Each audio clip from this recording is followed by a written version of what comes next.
Hi everyone, I'm Lao Gao. Today we'll discuss one of the most famous urban legends ever, the Philadelphia Experiment movie.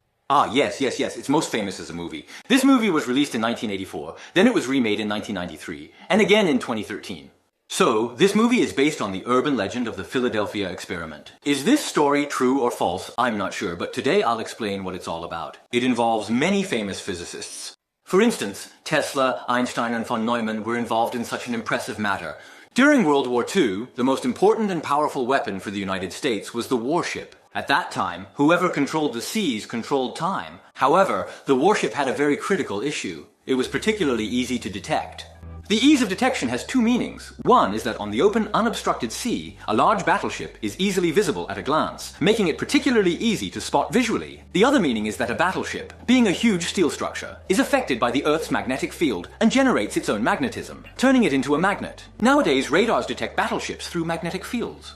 So even at night when we can't see the warship, it can still be detected. Besides radar, another thing that can detect warships through magnetic fields is mines. Mines usually stay in the sea, and when a ship passes by, they can sense the surrounding magnetism and explode. To ensure the safety of its warships, the United States initiated a plan to develop an electromagnetic defensive weapon. This device must first be able to demagnetize the ship.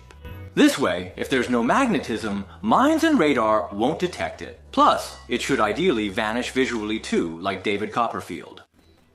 Yes, exactly. Isn't it terrifying that the ship could be right at your doorstep and you wouldn't even see it? It would be great if people could become invisible. Actually, if the Philadelphia experiment were real, it would mean that people could potentially become invisible, which we can discuss later. The research into this defensive weapon project is famously known as the Rainbow Project. So why did the US Navy dare to have such a bold idea? It was actually because in 1925, Einstein published a unified field theory.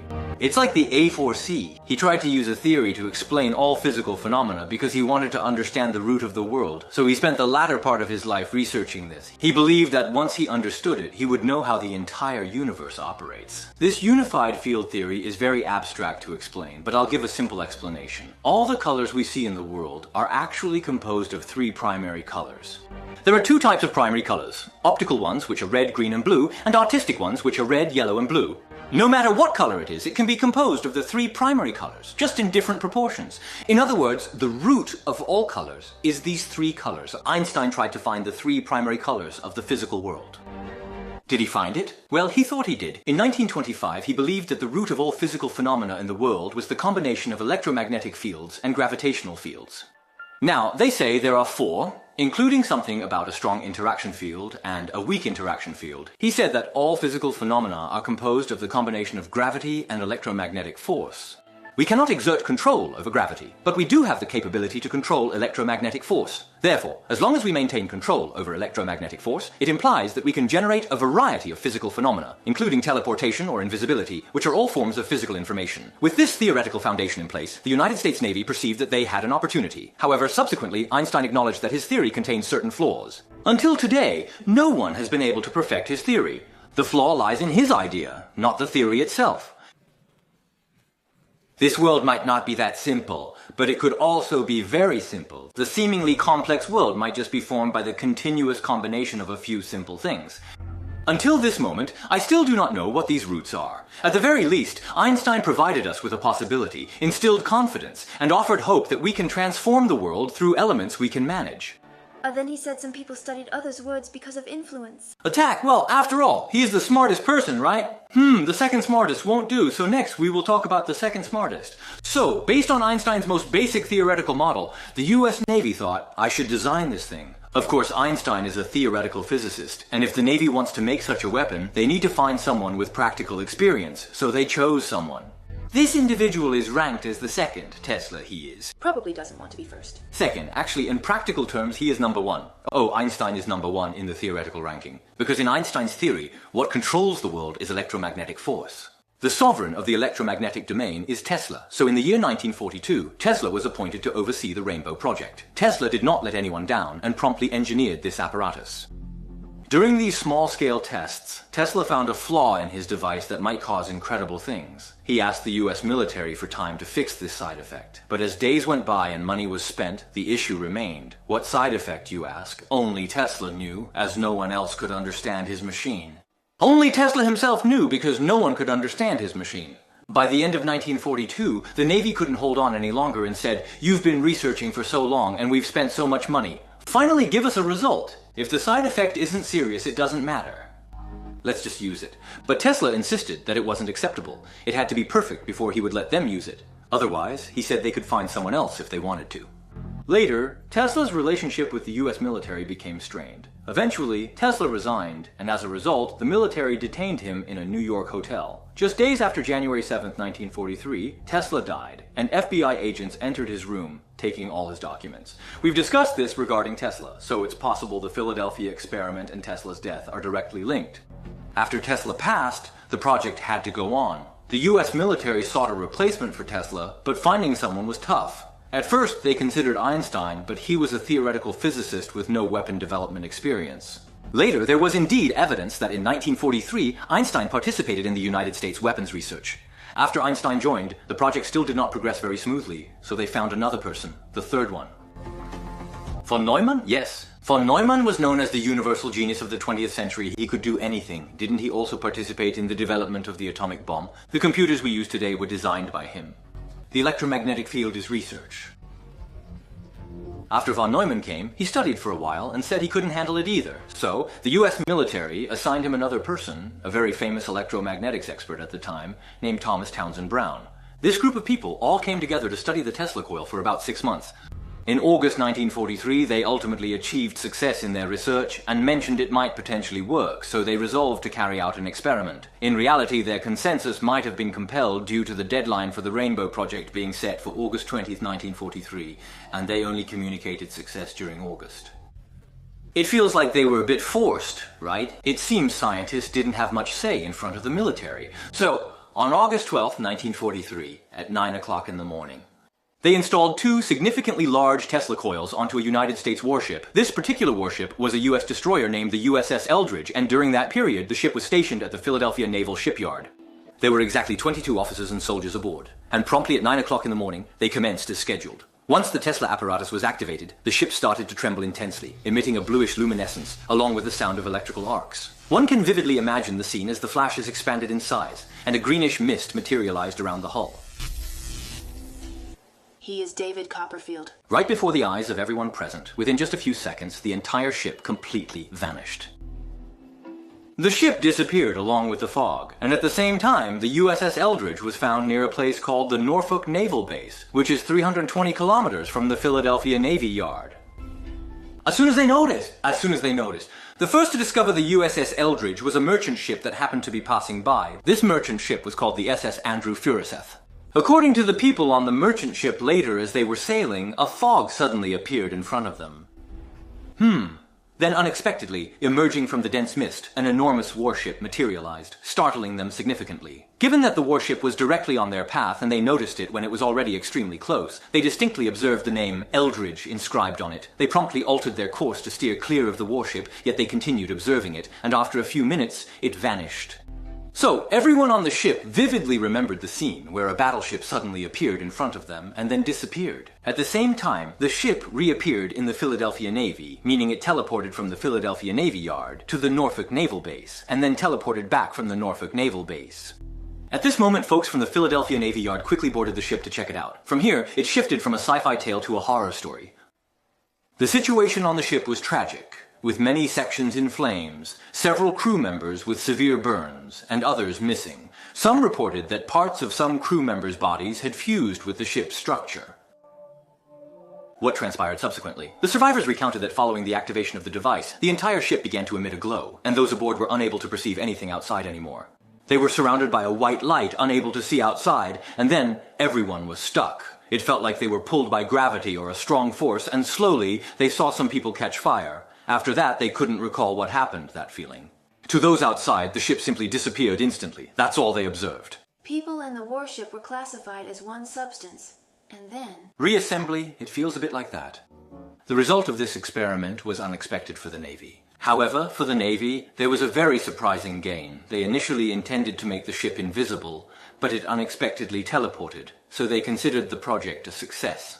Further research is needed. When the vessel reappeared, did they activate the switch to bring it back, or did it return autonomously? How long did the occurrence persist? Approximately a few minutes later, the naval military decided to redirect their research towards teleportation. So it should be even more impressive than invisibility. Of course, they also realized that a major mistake in their experiment was having people on the ship. Yes, it would have been better not to put people on it first, right? So in October, the US Navy conducted a second experiment. This time, they didn't put any people on board, and everything was operated remotely. However, this time, the experiment failed, and the ship did not disappear. But the 2 Tesla coils disappeared. So the coil vanished, and this experiment couldn't proceed. The Philadelphia experiment was fully shelved. Coil. Disappeared entirely. Cannot be created. The Tesla that Tesla made is gone. He has lots of watches and pens. The records are all incorrect. They went to find this kind of manuscript notes in Tesla's relics, but I never mentioned that all of Tesla's time was spent in his mind. Oh, indeed, isn't it? So it's quite possible that it was truly created. It did not emerge. It seems reminiscent of Tesla, correct? The coil was removed, was it not? It is quite possible. He is referred to as the Golden Horn King, yet all the information I previously mentioned has never been officially recognized by the United States military, which is precisely why we refer to him as an urban legend. So how was this uncovered if the US military has never spoken a word about it? It was in the year 1956 when an individual named Morris, who possessed dual doctorates in the fields of astronomy and mathematics and was a professor at a university, developed an interest in UFOs and authored numerous books on the topic, which made him somewhat renowned across the United States. Then, in 1995, during the performance, Morris was handed a letter. This particular letter originated from an individual named Carlos Allende. This individual was a crew member aboard the merchant ship we previously mentioned. In the letter, he expressed, "I've read your book, and I genuinely appreciate what you've written." He continued, "What I am about to disclose to you in this letter today might only be believed by you." And then he proceeded to describe the scene he had witnessed 13 years prior. He said this incident was a very significant impact on all of us who were on the ship at the time, so he later researched this matter and found out that it might have been an experiment conducted by the US Navy called the Philadelphia experiment. Initially, Morris was quite skeptical regarding this matter. Nevertheless, after exchanging several letters with Allende, their correspondence gradually diminished. Then, 3 years later, in the year 1959, Morris unexpectedly ended his own life. Moreover, before he committed suicide, he made a phone call to a friend saying that he had found evidence of the Philadelphia experiment and wanted to meet as soon as possible. However, by the time his friend arrived, he was already dead, which felt very strange. You know his friend. It's risky. They didn't know what was happening, but later in the police investigation, they found a letter Allende had written to him. Because it mentioned the US military inside. So the US Navy immediately got involved in the investigation of this incident. And the US Navy started looking for Allende, but they didn't find him. The US Navy admitted to looking for Allende. Oh, he admitted he didn't say they were looking for him. In the US Navy's report, it states someone was spreading rumors about our Navy doing experiments, so we tried to find him, but didn't. However, many people find it very strange that this person could casually write a sentence and attract the attention of the military. Isn't that very strange, right? So 10 years after Morris passed away in 1969, an old man suddenly appeared in front of the media and said, "I am Allende. I was the one who wrote to Morris back then, but I never mentioned seeing any Philadelphia experiment." He denied it. The media quickly wrote, "This doesn't exist at all." Then days later, the old man reappeared saying, "The Philadelphia experiment does exist." He continually contradicted himself. Naturally, some individuals are of the opinion that Allende was merely feigning madness in this situation because disclosing military secrets is regarded as a grave act of treason. He was just sharing his tale. What I saw was true, but he mentioned the words Philadelphia experiment, and he looked into it. So this matter sparked a lot of speculation among people, but I saw it. I've got something to share, and I'm planning to publish a book, okay? Later, a man named William Moore, who is also an enthusiast of such supernatural phenomena, investigated the naval logs of the USS Eldridge. Coincidentally, during the days of the Philadelphia experiment, the naval logs of the USS Eldridge were missing, which further fueled people's suspicions about the matter. Moreover, during World War II, the United States indeed conducted many experiments related to the degaussing of ship hulls. This is not a secret, because no country wants its ships to be discovered or attacked by water. Therefore, the existence of the Philadelphia experiment itself is not really an issue. It's the results of the experiment that are in question. Then, by 1979, a person named Barrett, who is a linguist, along with Moore, who we mentioned earlier found the naval log, collaborated to write a book. It's called the Philadelphia experiment. In what form was it published? Was it small? They wrote down the results of their investigations over the years in a book, which serves as a record. Once the book was published, it attracted a lot of attention. Consequently, in 1984, it was made into a movie. Since the flight experiment is very likely to exist, some people have analyzed its possibility from another perspective. They believe that the Philadelphia experiment might have been part of the U.S. information strategy. During World War II and later during the Cold War, the U.S. conducted a lot of information warfare. What does this mean? The timing of the Philadelphia experiment coincided with another major project the U.S. was conducting at the time, which was the Manhattan Project to develop the atomic bomb. It is very likely that the U.S. did this to cover up the Manhattan Project. Diverted attention from people or spies by deliberately leaking some info about the Philadelphia experiment. Might have been intentional. They might have fabricated something or perhaps significantly exaggerated a particular situation to divert people's attention. In fact, it is quite similar to the Manhattan Project. Nobody was aware of it until they actually dropped the atomic bomb. Indeed, right? And it can scare his adversaries too, can't it? My usual invisibility makes his foes. We couldn't find peace. We were just studying invisibility, not expecting teleportation. Yes, that's how it's hyped. But it's said that the United States has never abandoned research in this area. They just renamed it. Now, it's called the Montauk Project, replacing the original Rainbow Project. So, this Montauk Project, its research scope is broader, including teleportation technology, wormhole technology, time machine technology, and consciousness control technology. Wow, which one would you choose? Teleportation or invisibility? I just want to control it with my mind. If I control your mind, I can make you not see me, and you won't. I can make you think I've teleported, and I have, which means one day I noticed you. When teleporting, I might actually be controlled by consciousness, right? We might have a chance to explain this consciousness control technology to everyone later. In fact, it's brainwashing, yes, brainwashing. Brainwashing indeed possesses multiple levels. Certain methods aim at the conscious mind, others focus on the subconscious, and some are directed towards the collective subconscious.